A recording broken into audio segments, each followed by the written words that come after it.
রফিক গ্রামের একজন কিশোর ছেলে। একদিন গ্রামের রাস্তা ধরে ঘুরছিল।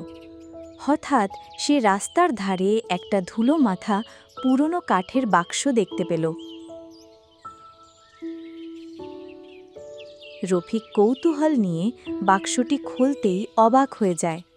বাক্স থেকে সোনালি আলো বেরিয়ে আসে, আর সেই সঙ্গে ঝরে পড়ে টাকা আর ঝকমকে সোনাদানা। রফিক চোখ কচলে দেখে, আবার দেখে, বিশ্বাসই করতে পারছে না।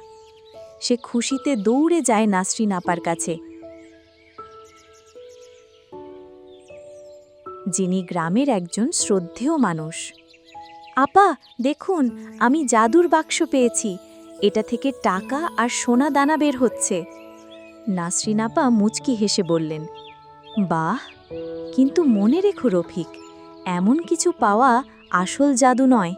আসল জাদু হলো এই উপহারকে কিভাবে ব্যবহার করো। রফিক ভাবল। তারপর সে সিদ্ধান্ত নেয় এই টাকা আর দানাগুলো সে শুধু নিজের জন্য ব্যবহার করবে না।